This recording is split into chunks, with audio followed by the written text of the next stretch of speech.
우리 지역의 현안들을 날카로운 시선으로 들여다봅니다. 시사날 문을 열었습니다. 자, 1월과 2월 새학기를 앞두고 이사를 준비하시는 분들이 많습니다. 여느 때보다도 집에 대한 관심이 높아지는 시기인데요. 여러분들은 혹시 빈집에 대해서 얼마만큼 관심 있게 지켜보고 계셨을까요? 저출산 고령화로 인해 지방 인구가 급격히 줄면서 농어촌은 물론 도심 한복판에도 빈집이 쌓여가며 새로운 사회 문제로 떠오르고 있습니다. 정부도 다음 달 3월까지 범정부 빈집관리 종합계획을 수립하겠다고 나섰는데요. 흉물로 변해버린 빈집, 그 실태는 어떻고 어떤 대응 방법들이 있을까요? 오늘 세 분과 이야기 나눠보겠습니다. 경북도의회 배진석 의원 함께합니다. 네, 안녕하십니까. 경상북도의 배진석 부의장입니다. 한동대학교 공강환경시스템공학부 김주일 교수 자리했습니다. 안녕하세요. 한동대 김주일입니다. 네, 오늘도 천용길 시사평론가가 함께합니다. 반갑습니다. 시사날이 준비한 주제 화면으로 먼저 만나봅니다.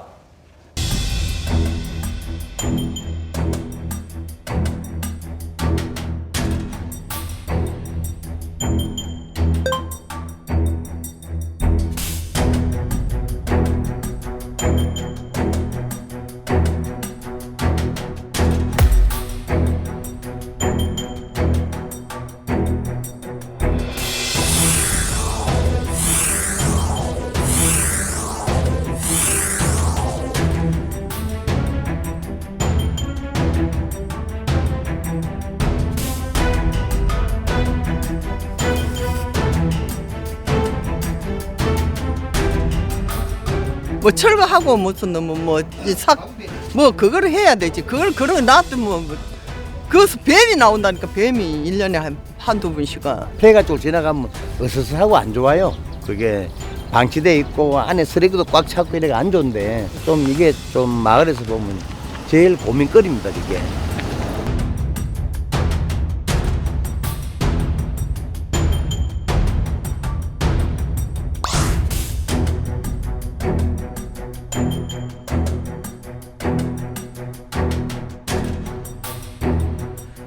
자, 빈집 및 소규모 주택 정비에 관한 특례법에 따르면 미분양 주택을 제외하고 1년 이상 아무도 거주하지 않거나 혹은 사용하지 않은 주택을 빈집이라고 합니다.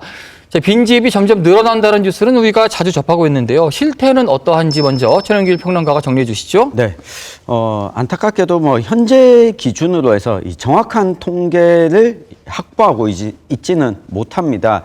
2024년부터는 한국부동산원이 이 통계를 일원화하기로 했는데요. 이게 지자체별로도 좀 속도 차이가 나고 있습니다. 이 통계청이 조사한 이 빈집 통계가 2023년 11월 기준으로 확인된 게 있는데, 이 사람이 살고 있지 않은 주택, 그리고 이 신축 주택이나 매매나 이사, 임대 등으로 잠시 빈집인 경우도 이 통계에는 모두 포함이 되어 있습니다.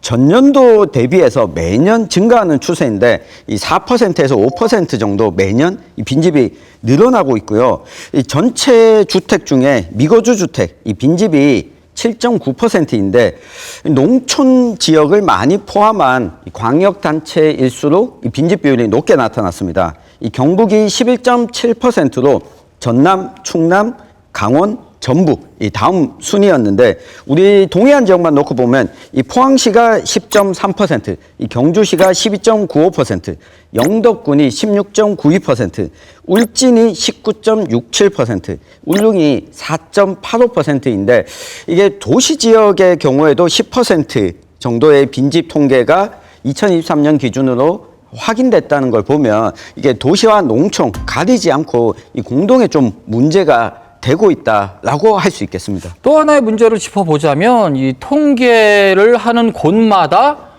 이 통계의 수치가 달라진다는 거예요. 방금 천은기 평론가는 통계청의 기준으로 이야기를 했고요. 국토부에서도 빈집에 대한 조사가 있었는데 이 부분은 좀 다른 것 같더라고요. 교수님 어떤가요?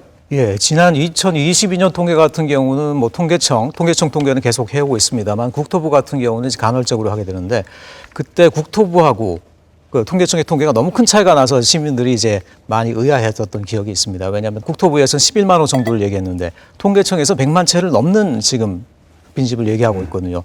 근데 이런 부분들이 사실 이해가 가지 않는 게 이 빈집이라는 게 어떻게 규정하느냐에 따라서 이게 판단이 굉장히 어렵거든요. 예를 들어서 그 빈집의 주인이 한 달에 한 번 나타난다. 또는 1년에 한 번 나타난다. 그러면 그거 과연 빈집이라 할 수 있을까? 그리고 빈집이 아니라 활용하고 있는 주택이라고 하더라도 그 관리 상태가 굉장히 부실하다라고 그러면 사람들이 볼 때 또 빈집 같을 수도 있거든요. 최근에 그래서 기준을 세운 것이 1년 동안 사람이 살지 않으면 거주하지 않으면 빈집이다 이렇게 얘기했는데 글쎄요. 1년 동안 그러면 그 집이 빈집인 상태라는 거를 누가 어떻게 관리해서 확증할 것인가. 사실 그래서 통계적으로 여기가 빈집이다, 저기가 빈집이다, 몇 채가 빈집이다 이렇게 딱 정확하게 잡아내는 것은 사실 쉽지 않다. 그래서 앞으로도 많이 연구해 봐야 될 부분이다 이렇게 생각을 하고 있습니다. 그러니까 기준점을 찾기가 어렵기 때문에 통계 수치에 있어서도 이렇게 크게 차이가 난다라고 예. 볼 수 있을 것 같은데요. 특히 우리 경북은 농어촌 지역이 굉장히 많죠. 그렇기 때문에 관심 있게 보시는 분들이 많을 것 같은데 부동산원의 통계로는 어떤가요, 우리 지역? 네, 그렇습니다. 경상북도도 빈집 증가세가 뚜렷하게 나타나고 있습니다. 특히 한국부동산원 빈집 정보 시스템 통계 자료에 의하면 2020년 12,000여호에 달했던 빈집이 작년 2024년 12월 기준으로 15,000채의 빈집이 있는 것으로 이렇게 보고가 되고 있습니다. 지역별로 보면 경북은 의성군이 1,636채로 가장 많은 빈집이 나오고 있는 걸로 되어 있고요. 그 뒤로는 김천이 1,464채, 포항이 1,378채, 경주가 1,298채로 뒤를 잇고 있습니다.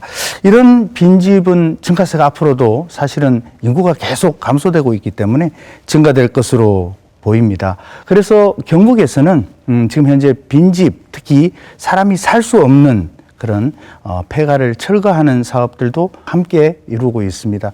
현재 매년 한 1,000호 정도 빈집을 철거를 하고 있는데 그런 철거되는 것들에 비해서 계속 생산되고 있는 빈집은 더 커지고 있는 추세다 이렇게 말씀드릴 수 있겠습니다. 그러면은 이 빈집이 생기게 되는 원인에 대해서 좀 짚어보도록 하겠습니다. 교수님께 먼저 들어볼까요? 주택이 그만큼 많이 공급되었기 때문이겠죠. 우리가 뭐 주택이 부족하다, 뭐 더 공급해야 된다 이런 얘기를 많이 합니다만 그런 것들은 양질의 주택, 우리가 살고 싶은 주택을 더 많이 공급해야 된다는 얘기지 사실 양적으로는 이미 포화되었다 할 정도로 충분히 공급되어 있는 상황이거든요. 주택 보급률 같은 경우는 80년대만 하더라도 뭐 50% 전후에 불과했었습니다. 그렇기 때문에 한 집에 뭐 두 가구, 한 지붕, 두 가족, 세 가족 이런 말이 있을 정도로 이제 그만큼 주택이 부족했었는데 최근에는 전국적으로도요. 전국의 지금 주택 보급률이 한 110%를 향해서 달려가고 있습니다. 간단한 통계만 보더라도 그러면은 11채 중에 한 채 정도는 빈집이 될 수 있다 이런 얘기거든요.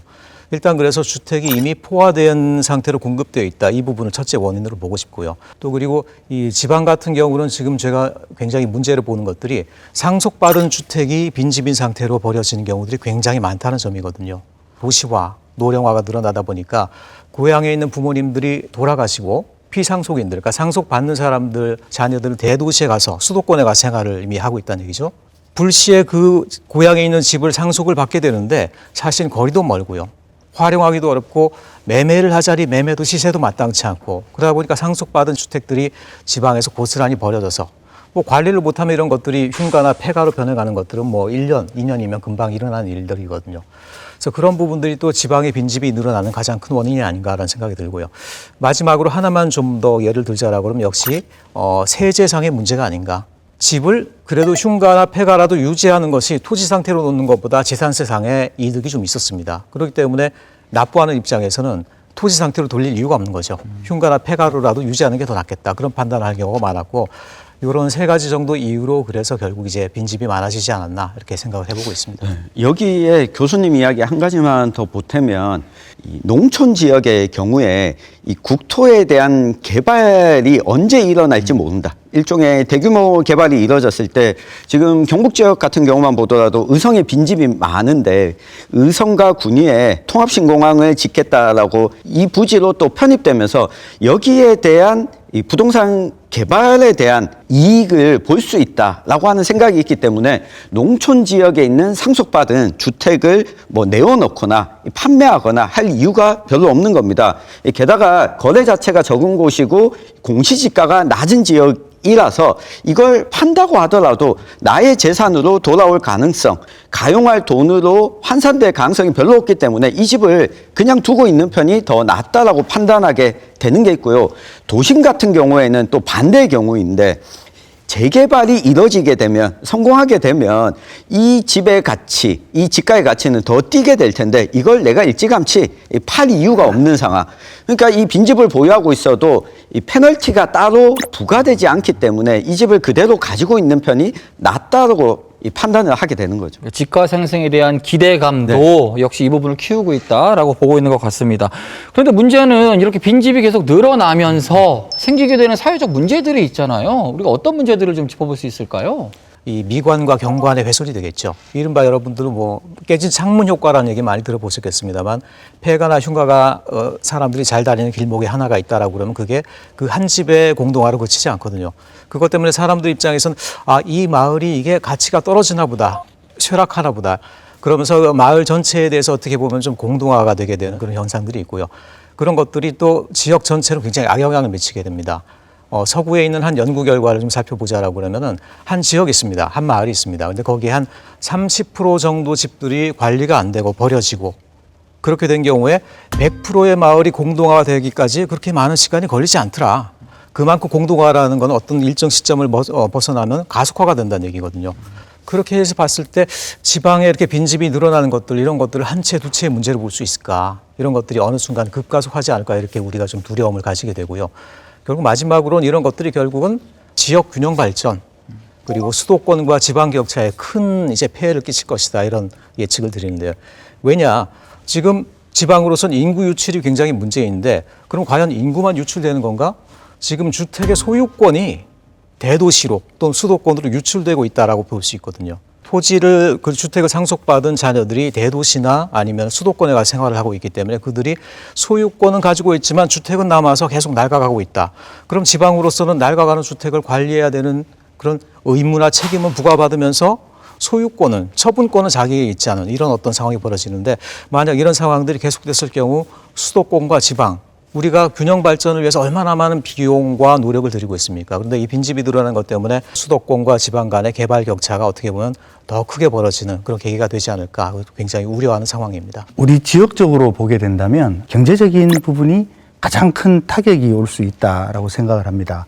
특히 어떤 빈집이 생기고 그 지역이 슬럼화가 되기 시작하면 주변의 집가들 다 영향을 미치게 되고요. 그렇게 되면 신규 투자 수요라든가 이런 것들이 얼어붙게 됩니다. 그렇게 되면 일단 부동산 가치 하락에 따른 여러 가지 문제들이 발생될 수 있고 또 하나는 주변의 상권에 대해서도 굉장히 많은 악영향을 끼치게 되겠죠. 또 두 번째는 사회적으로도 빈집이 있는 곳에는 범죄 우려 또 어떤 환경적인 우려 이런 부분들이 함께 도사리게 됩니다. 절도라든가 불법 침입 그리고 마약 범죄에 대해 온상이 되고 있다. 이런 사회적인 문제 이런 것들도 언론을 통해서 보고되고 있는 것들이 있습니다. 또 집이 빈집이 되게 되면 결국은 뭐 1, 2년 안에 흉가처럼 돼버리게 되겠죠. 그렇게 되면 이게 붕괴 우려라든가 이런 안전상의 우려도 수반을 하게 됩니다. 또 하나는 빈집에서 나오는 훼손된 이런 형태의 쓰레기라든가 이런 폐자재들 이런 것들이 굉장히 환경에 우려를 줄 수 있고요. 특히 농촌 지역에서는 야생 동물이라든가 들짐승들, 해충들 이런 것들이 거기에 서식하게 됨으로 인해서 건강상의 문제, 환경상의 문제도 동시에 유발하게 되는 그런 폐해들이 발생하게 될 것 같습니다. 갈수록 빈집들이 늘어나게 되면서 정부도 마찬가지고요. 지자체에서도 여러 가지 자구책들, 대응책들을 내놓고 있는 것 같긴 합니다. 법적인 부분을 좀 짚어봤으면 좋겠는데요. 교수님, 이 빈집과 관련해서 이 마련된 법적 조치들은 어떤 것들이 있는지 궁금하고요. 더불어서 외국의 사례든 또 어떤 것들이 있는지 함께 말씀해 주시죠. 예, 그동안 사실 빈집이 늘어나고 있다는 것은 막연하게 알지만 거기에 대한 특별한 어떤 타겟, 거기에 이제 목적을 둔 그런 법규가 제대로 완비가 안 된 상태였었는데요. 그래도 작년에 드디어 우리가 빈집 및 소규모 주택 정비에 대한 특례법이란 법을 만들어서 비어가는 주택, 낡아가는 주택이 있는 경우 그런 경우를 이행 강제금을 부과해서 관리를 하게 하거나 아니면 너무 그 주택이 일정 수준을 넘어갔다라고 하면 철거를 할 수 있게 하는 그런 권한을 지자체에 이제 부과하는 것들인데요. 근데 여전히 이제 문제가 있습니다. 아까도 말씀드렸습니다만 과연 그러면 뭘 빈집으로 우리가 규정을 할 거냐. 1년 동안 비어있는 빈집이라는 걸 과연 누가 확인을 할 거냐. 결국은 지자체가 이런 실행 권능을 부여받았다고 하더라도 토지 소유자가, 주택 소유자가 사실 찬성을 하고 동의를 해줘야만 하는 부분들이 있거든요. 그래서 그 부분에 사실 지자체로서는 쉽지가 않다. 지역에 있는 수천 채의 집을 어떻게 하면 다 관리할 것이냐, 또 어떻게 하면 다 정비 계획을 세울 것이냐. 역시 지자체 역량으로서 쉽지 않은 부분이 있다. 이런 말씀을 드리고요. 그래서 그와 관련돼서 좀 우리가 눈여겨볼 해외 사례를 좀 보자라고 그러면 일본 같은 경우는 암만 해도 우리보다 이런 문제를 빨리 겪고 빨리 좀 대책을 마련했거든요. 지자체별로 빈집에 대한 데이터베이스를 마련했다라는 부분이 좀 특별한 부분이에요. 사실 지역에 있는 빈집이 어디에 있고 어떤 상태에 있고 누가 소유하고 있고 이런 그림을 갖고 있다라고 그러면 훨씬 더 좀 새로운 계획을 세울 수 있거든요. 집 하나하나를 개별적으로 정비하는 것보다 전체적으로 종합적인 계획을 세울 수 있다는 부분이 굉장히 중요한데 저소득 계층들에게 임대 사업을 할 수도 있고요. 또는 리모델링을 통해서 청년 창업을 제공할 수도 있고요. 이런 것들을 굉장히 종합적인 데이터베이스를 통해서 할 수 있다는 부분이 일본 정책이 좀 특이한 부분인 것 같고 영국 같은 경우에는 비어있는 부동산, 그것이 상업용 건물이 됐든 주거용 건물이 됐든 비어있는 건물이고 임대를 하지 않는다라고 그러면 그거를 법적으로 좀 부정적으로 봐요. 그래서 거기에 대해 세금을 좀 더 부과한다라거나 비어두지 않게 관리하는 제도들이 보통 있기 마련입니다. 그런 부분들이 있고요. 또 그리고 독일이나 아니면 미국 같은 경우는 사실은 이건 중앙 정부의 정책이라기보다는 지역의 자치, 커뮤니티 협약 같은 부분들이 있어요. 예를 들어 잔디를 깎지 않고 이렇게 버려두면 금방 들판처럼 되지 않습니까? 또는 주택은 페인트 칠하지 않고 흉가처럼 버려둔다 그러면 커뮤니티 자체 협약에 의해서 그런 것들은 제재가 되도록 하는 그런 규약들이 서구에는 많이 일반적으로 적용되고 있어요. 그래서 이렇게 보면 빈집 문제는 결국 이 중앙이나 지자체, 정부, 공공 부분의 문제일 뿐 아니라 이 커뮤니티, 이 시민의 인식 부분에서부터 출발해야 될 부분도 있는 게 아니냐라는 생각도 이제 하게 됐습니다. 정부 정책과 함께 시민들의 인식 개선이 동반돼야 된다라는 말씀이신 것 같습니다. 의원님, 우리 경북을 보니까 빈집 관련한 조례가 있더라고요. 네, 이 부분은 아마 생소해하시는 분들이 있을 것 같은데 빈집 관련한 조례의 내용은 어떻게 되는지, 어떤 특징이 있는지도 들어보도록 하겠습니다. 네, 우선 조례 말씀드리기에 앞서서 빈집 관련돼서 관련 법령을 먼저 말씀드릴 필요가 있는 것 같습니다. 우리 빈집에 관련해서는 빈집 및 소규모 주택 정비에 관한 특례법이 만들어져 있습니다. 또 하나는 농어촌 정비법에서 빈집에 대한 실태조사라든가 이런 것들을 할 수 있는 근거가 마련되어 있습니다. 경상북도에서는 2019년도 경상북도 빈집 및 소규모 주택 정비 조례를 제정해서 운용을 하고 있습니다. 그 조례를 통해서 가장 중요한 것은 실태조사를 명확하게 또 분명하게 해야 되는 부분들이 있습니다. 그래서 그 실태조사를 할 수 있는 근거가 제9조에 마련되어 있다, 이렇게 말씀을 드릴 수 있겠습니다. 그렇습니다만 좀 한계도 있습니다.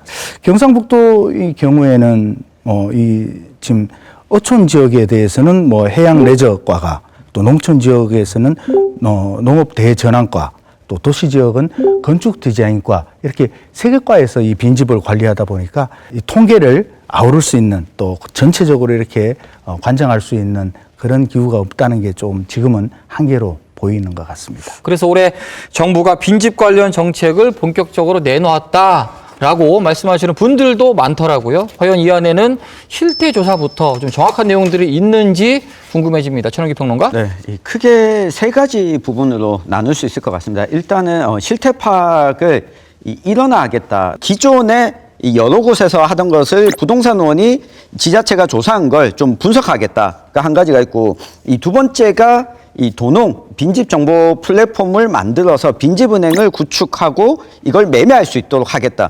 이 세 번째가 농촌의 빈집들 중심으로 좀 정비 사업을 해서 지원을 장려하고 다시 개발하고 이걸 공공에서 활용할 수 있도록 임대하는 방안도 제시가 되고 있습니다.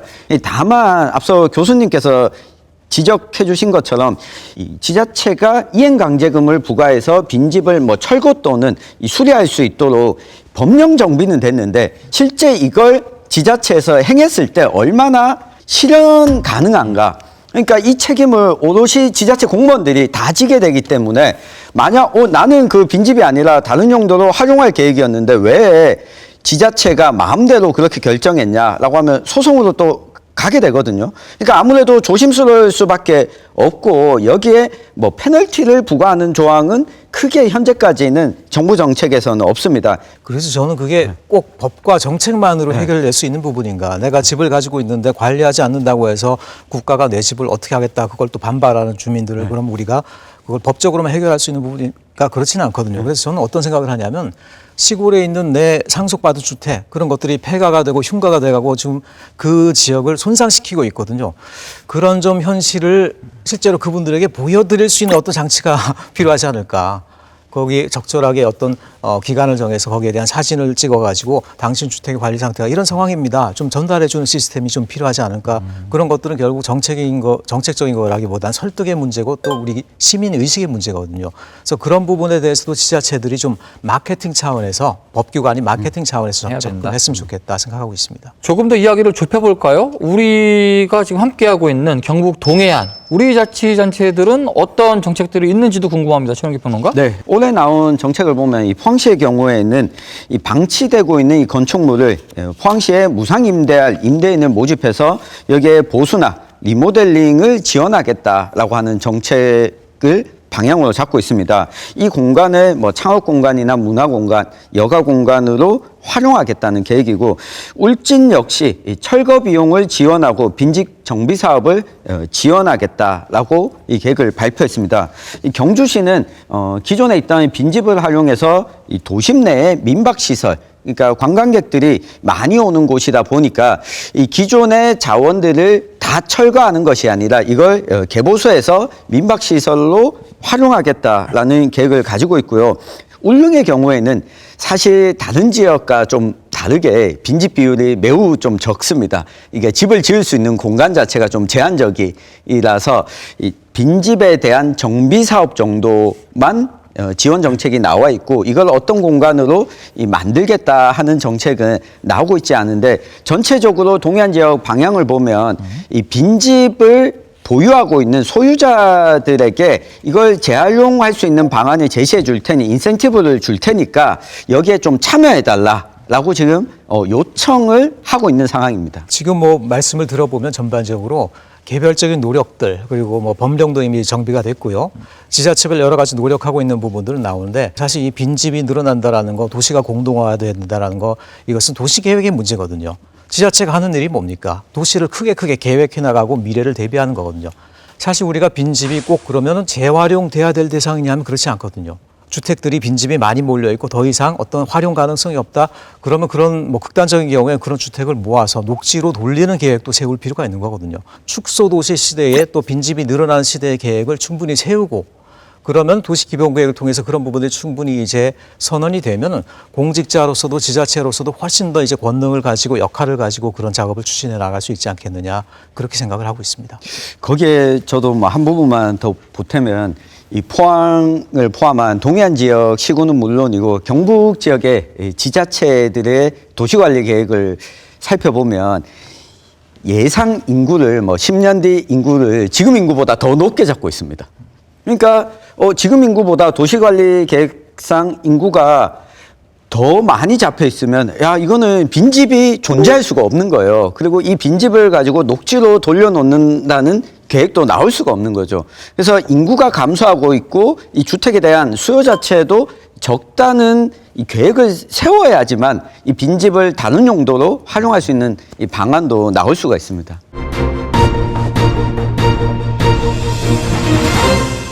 저 여러 가지 정책에 대한 이야기가 있었고요. 말씀을 중에 좀 나왔죠. 공적 차원의 노력이 있지만 개인적인 차원, 그러니까 소유주들이 좀 변해가고 소유주들이 할 수 있는 차원의 대책들도 이야기를 좀 나눠봤으면 좋겠습니다. 빈집 구매를 더 늘리도록 세제 혜택, 그러니까 1가구 주택자에게도 세제 혜택을 준다 이런 얘기가 있더라고요. 이건 어떤 얘기인가요? 네, 뭐 요즘 생활 인구다 그리고 5도 2촌이다 이런 이야기들이 나오면서 이 정부 차원에서도 이 농촌 지역의 빈집을 개량하는 경우에 기존의 도시에서 1주택을 가지고 있더라도 농촌 주택 개량 융자 지원 사업을 신청할 수 있도록 이 혜택을 제시하고 있습니다.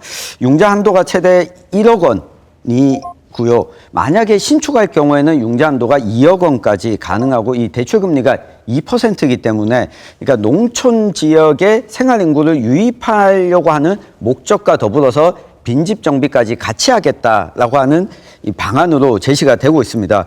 그리고 뭐 취득세도 감면해주고 측량 수수료도 감면해주는 이 당근책을 제시하고는 있는데 사실 이것도 이 대출이잖아요.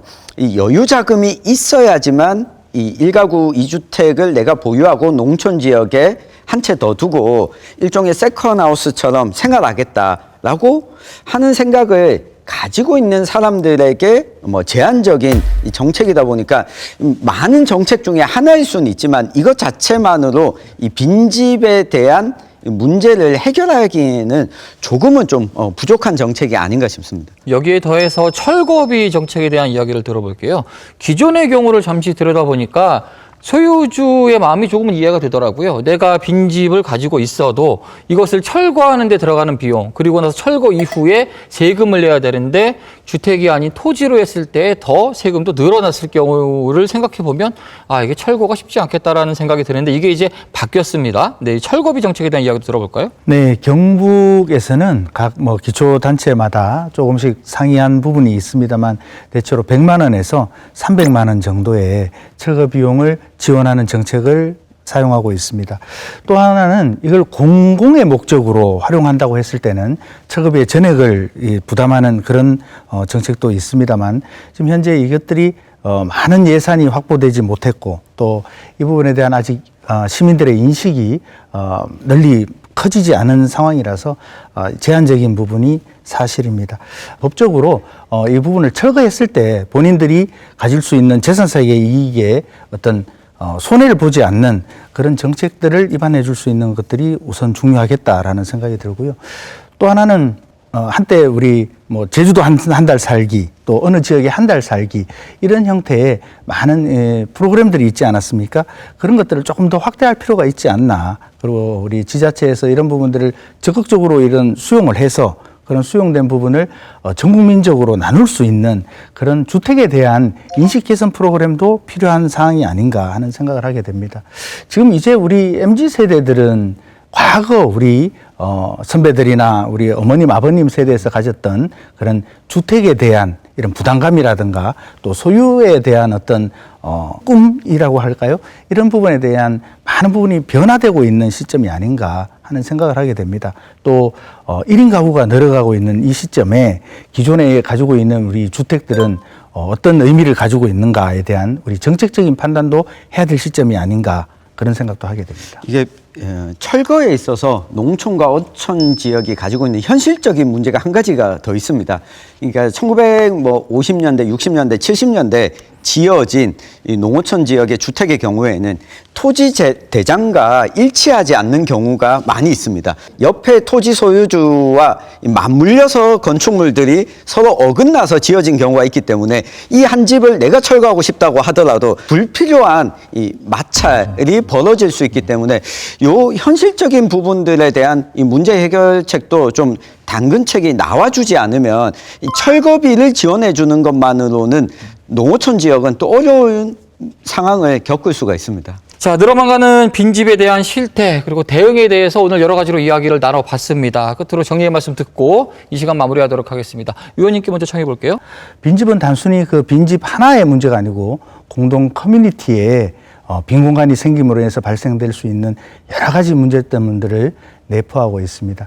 이런 부분들을 오늘 이렇게 좋은 의견 주신 것들을 모아서 우리 지방자치단체에서도 보다 적극적으로 해소하는 데 노력을 아끼지 않겠다는 말씀을 드리도록 하겠습니다. 빈집 문제가 이렇게 심각하게 떠오르고 있습니다만 더욱더 이제 문제가 되는 것은 아직도 이제 문제의 초입 단계다라는 그런 두려움입니다. 아파트 재건축이 이제 어려워지는 시기가 오기 때문에 아파트 단지 같은 경우도 공동화가 일어날 수 있는 가능성이 얼마든지 있다. 이렇게 봤을 때 그동안은 빈집이 생기면 그걸 관리하는 정책이었는데 앞으로는 빈집이 어떻게 발생할 것이기 때문에 우리는 어떻게 대응해야 되겠다. 그런 선제적인 전략 계획으로 가야 되겠다. 이런 좀 당부 말씀을 드리면서 말씀을 마치겠습니다.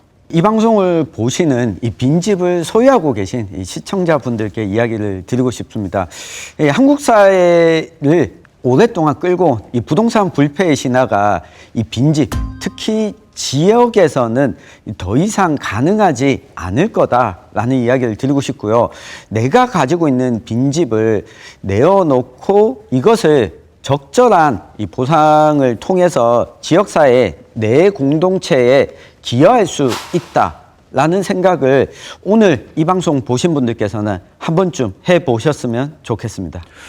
자, 오늘 세 분의 이야기를 들으면서 느낀 점은 빈집은 비단 집이 아닌 지역 소멸, 그리고 더 나아가서는 우리 생활의 위기로 다가올 것 같다는 생각을 해봤습니다. 함께 풀어야 될 숙제이자 우리의 미래가 아닐까 생각해 봅니다. 오늘 시사날은 여기까지입니다. 함께해 주신 여러분 고맙습니다.